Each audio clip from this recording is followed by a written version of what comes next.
इसके बाद नेक्स्ट आज आप डिस्कस मेरे साथ करोगे और वो है क्लाउड कंप्यूटिंग, जो आपके सिलेबस में मेंशन है।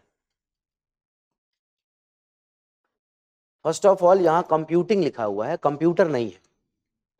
मतलब ये कोई फिजिकल फॉर्म में आपको कंप्यूटर नहीं दिखेगा, ये एक सर्विस है। जब भी वर्ड कंप्यूटिंग आता है, जैसे क्वांटम कंप्यूटर है, क्वांटम कंप्यूटिंग वहां पर हम यूज नहीं करते हैं। क्वांटम कंप्यूटर से क्वांटम कंप्यूटिंग सर्विसेज यूज करते हैं। बट कभी आप ऐसा नहीं सुनोगे क्लाउड कंप्यूटर ना। क्लाउड कंप्यूटिंग, क्लाउड कंप्यूटिंग मतलब ये एक टाइप की सर्विस है। इसको बहुत आराम समझो। क्लाउड का मतलब क्या है? बादल है, आपसे बहुत दूर होता है ना दूर। इसका मतलब ये हो गया कि ये जो क्लाउड होता है, क्लाउड ये एक स्टोरेज ही तो है। किसका स्टोरेज है? वाटर, वाटर ड्रॉप्स का स्टोरेज है। और यहीं से ही सारी ड्रॉप्स धीरे धीरे पानी नीचे आएगा। मतलब आपका जो क्लाउड है, जो जो मैं यहां पर बात कर रहा हूं, क्लाउड ये स्टोरेज होता है, स्टोरेज ऑफ इंफॉर्मेशन। बट आपको इस स्टोरेज के अंदर एंटर करने के लिए रिक्वायरमेंट किसकी है? यहां से एंटर करने के लिए, यहां से किसी भी इंफॉर्मेशन को रिसीव करने के लिए आपको रिक्वायरमेंट होती है इंटरनेट की। With the help of internet आप क्या कर सकते हो? क्लाउड से इंफॉर्मेशन को रिसीव कर सकते हो। तो सिंपली क्लाउड है क्या? Cloud is a storage. Simple, cloud एक टाइप का स्टोरेज है और ये स्टोरेज आपकी सर्विसेज को इजी करता है। फॉर एग्जाम्पल, आपको क्या करना है, एक अपनी फोटो को एडिट करना है। छोटा सा एग्जाम्पल देता हूँ। तो एडिट करने का दो तरीका है। या तो किसी इंजीनियर को फ़ोन करो और बोलो कि मेरे लिए एक एप्लीकेशन बनाओ। मैं उस एप्लीकेशन को बनवाऊंगा और उसका काम ये होगा कि वो मेरी सारी फ़ोटो को एडिट करेगा। एप्लीकेशन बनाने का खर्चा है मिनिमम 2 से 3 लाख रुपए, क्योंकि बड़ा डेटाबेस भी होना चाहिए। जितना बड़ा एप्लीकेशन उतना ठीक वो मैनेज हो पाएगा, चीज़ों को चल पाएगा। सर्विस, अब सर्विस आप सॉफ्टवेयर के फॉर्म में भी ले सकते हो। तो आपको यहाँ पर ये भी बोल सकते हो कि मैंने क्या किया, सर्विस को लिया software as a service, software as a service. इसके लिए हम वर्ड क्या बोल देते हैं? SaaS। दूसरा आपने बोला कि second one, platform as a service. Platform as a service का मतलब हो गया, इसको आप बोलोगे PaaS। PaaS, किसी प्लेटफॉर्म का आपने यूज किया, जैसे गूगल का यूज किया। आपने गूगल से बोला कि देखो ऐसा है कि मैं एक मैन्युफैक्चरिंग इंडस्ट्री मैंने डाली है और उसमें मैन्युफैक्चर मैं करता हूँ कपड़े, और वो क्लोथिंग जो है, वो क्लोथिंग का जो क्राइटेरिया है वो है लगभग 25 to 35 ईयर के जितने भी लोग हैं उनको मैं बनाता हूँ उनके लिए। तो गूगल आपका क्या हेल्प कर सकता है? आपका एडवर्टीजमेंट कर सकता है और वो आपको डेटा दे देगा कि आपको इतने इतने रेंज में यहाँ यहाँ तक के लोगों को मैं आपका एडवर्टीजमेंट दिखाऊंगा। कभी आपने गूगल ऐड अगर देखा हो तो गूगल ऐड आपसे नॉर्मल चार्ज लेता है 500-600, और आपसे वो पूछता है किस एज ग्रुप को टारगेट करना है। आपने एज ग्रुप को सेलेक्ट कर लिया, कितने किलोमीटर में आपको एडवर्टीजमेंट दिखाना है, आपने उस किलोमीटर को सेलेक्ट कर लिया। जैसे किलोमीटर को बढ़ाते चले जाओगे वो रेट बढ़ाता चला जाएगा। जैसे आप एज ग्रुप बढ़ाओगे वो रेंज रेट भी बढ़ाता चला जाएगा। और आपने उसको सेलेक्ट कर दिया और ये आपसे पूछेगा कितने दिन दिखाऊं, 6 डेज, 7 डेज, 10, 20, 25। तो ये क्या है? Platform as a service. आपने क्या किया? गूगल प्लेटफॉर्म यूज किया। तो गूगल नहीं है, ऐसे बहुत सारे प्लेटफॉर्म्स है जो सर्विसेज दे रहे हैं, क्योंकि गूगल हर किसी के पास है, इसलिए सब लोग गूगल को बेसिक मान लेते हैं और गूगल में अपना एडवर्टीजमेंट कराते हैं, है ना। यूट्यूब भी यहाँ पर आ सकता है, platform as a service. YouTube में आप अपना एडवर्टीजमेंट चला सकते हो।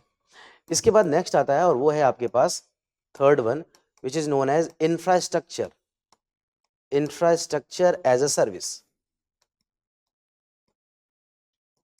इसको हम बोलते हैं IaaS। अगर आपने किसी भी इंफ्रास्ट्रक्चर को कैरी लिया, फॉर एग्जाम्पल, एक एग्जाम्पल देता हूँ। मान लेता हूँ कि मैं गया गुवाहाटी और गुवाहाटी मुझे ऑनलाइन क्लास लेनी है। आप लोग यहाँ बैठे हो, बट मैं किसी काम से गया था, मुझे लगा कि मैं वापस आ जाऊँगा 1-2 दिन में, बट डिले हो रहा है। तो मैंने वहाँ किसी लोकल कोचिंग के पास गया और उसका अपना इंफ्रास्ट्रक्चर बना होगा। ऐसा कोचिंग होगी उसके पास भी, उसका भी अपने पास एक कैमरा होगा, एक ऐसा डिजिटल बोर्ड होगा, इंटरनेट होगा। अब मैं क्या करूँगा, वहाँ से क्लास को स्टार्ट करूँगा और वो सर्विस आपके पास आएगी। फिर मैं उससे बोलूँगा ये मैं जो इंफ्रास्ट्रक्चर आपका यूज़ कर रहा हूँ एज ए सर्विस, इसका कॉस्ट क्या है? वो बोलेगा पर आवर मुझे इतना पेमेंट आप कर दो। तो मैं उसको पर आवर का पेमेंट कर दूंगा। नहीं तो मुझे क्या करना पड़ता, मुझे वहाँ डिजिटल बोर्ड खरीदना पड़ता, मुझे वहाँ एक छोटा सा रूम खरीदना पड़ता, रेंट पे लेना पड़ता, खर्चा ज़्यादा होता कि नहीं? बिल्कुल। तो ये जो क्लाउड कंप्यूटिंग है ये आपके जेब को भारी नहीं करता है, हल्का कर देता है। ये एज अ सर्विस है, किसी भी टाइप की जो सर्विस आप ले रहे हो, जैसे फॉर एग्जांपल आपने यूज़ किया IRCTC, ये किस चीज़ के लिए है? अपना टिकट बुक करने के लिए। ये क्लाउड पे बेस्ड है, इसमें सारी सर्विसेज, सारा इंफॉर्मेशन स्टोर्ड है। आपने डाला डेस्टिनेशन कि मुझे इस जगह तक जाना है, सारी ट्रेन आ चुकी है, बट IRCTC कभी आपसे पैसा नहीं लेने वाला क्योंकि वो तो गवर्नमेंट का है।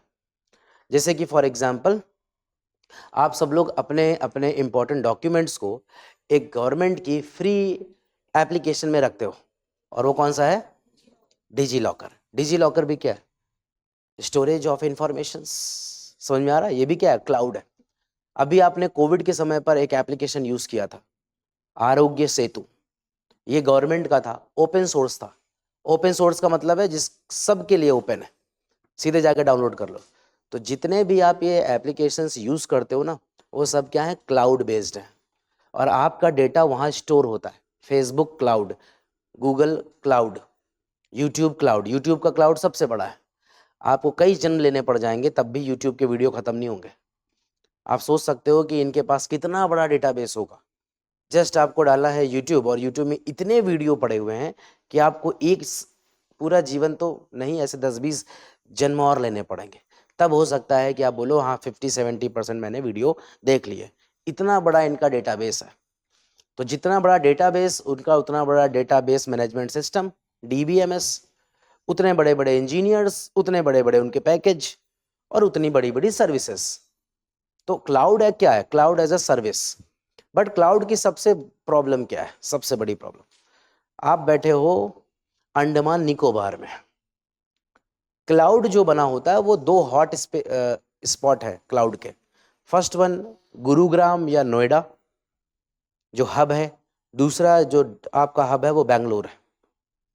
इन दो जगह क्लाउड बनाए गए हैं। तो अगर कोई अंडमान में बैठा है, कोई उधर नॉर्थ ईस्ट में बैठा हुआ है, उधर अरुणाचल या उधर कोई लद्दाख वद्दाख के और ऊपर चला गया, और वहां से इंटरनेट का यूज करके वो चाहता है कि मैं IRCTC से टिकट बुक कर लूं, क्योंकि इंटरनेट वीक है। क्लाउड ठीक चल रहा है, बट इंटरनेट अगर वीक होगा तो इंफॉर्मेशन आपकी क्लाउड तक नहीं जाएगी और इंफॉर्मेशन रिसीव नहीं होगी। इसका मतलब है ये जो अपलिंक और डाउनलिंक था, इसको मैंने क्या कहा था? लेटेंसी इसकी हाई है, और हाई लेटेंसी इसका सबसे बड़ा चैलेंज। इसको ओवरकम करने के लिए, क्लाउड सर्विसेज को सॉल्व करने के लिए हमने एज बनाया, और एज को सॉल्व करने के लिए हमारे पास प्रेजेंट टाइम पर एक बढ़िया प्रोजेक्ट है, वो है स्टारलिंक प्रोजेक्ट। ये इलॉन मस्क का है। आपने सुना होगा इलॉन मस्क ने बोला है कि हम 12,000 सैटेलाइट इंटरनेट वर्ड यूज किया गया। अभी तक आप क्या यूज करते हो? वायर्ड इंटरनेट, बड़ी बड़ी ऑप्टिकल केबल्स आपके पास आती है। बट रिसेंटली आपने आई थिंक सुना हो कि अब टावर्स लगाए जाते हैं, तो सीधे आपका सैटेलाइट से सीधे टावर आपके घर में, छोटा सा टावर होता है, आपको वो छोटा सा टावर आपके बालकनी में आके लगा जाएगा। जैसे टेलीविजन का टावर था ना, टेलीविजन का छोटा सा एक टावर आकर के आपके एंगल में सेट कर जाता था, अब वो एक छोटा सा टावर आपके उस बालकनी में ही सेट करके चला जाता है, कोई वायर नहीं। कभी भी ये हेडक नहीं होगा कि अब आंधी आ गई वो वायर टूट गया ना। अब आपको सीधे वायरलेस इंटरनेट मिलेगा, और वो इन फ्यूचर जैसे स्टारलिंक एक्टिवेट होगा, आपको कोई भी इंफॉर्मेशन या कोई भी अलग से कुछ भी इन्वेस्टमेंट नहीं करना है। तो अभी क्या है क्लाउड में प्रॉब्लम? क्या है? लेटेंसी। और दूसरी प्रॉब्लम क्या है? Connectivity of internet. हमेशा इंटरनेट आपको चाहिए जब जब आपको क्लाउड से इंफॉर्मेशन को रिसीव करना है। अगर नहीं करना है तो आप ऑफलाइन चले जाओगे, सीधी बात। या तो ऑफलाइन या ऑनलाइन। ऑनलाइन गए तो आपने इंटरनेट से इंफॉर्मेशन को रिसीव कर लिया, नहीं है तो बंद हो गया। तो क्लाउड की बात समझ में आ गई? क्लाउड क्या है? As a service, storage. अब एग्जाम की तैयारी को और बेहतर करने के लिए हमारे चैनल को लाइक, शेयर और सब्सक्राइब करना ना भूलें।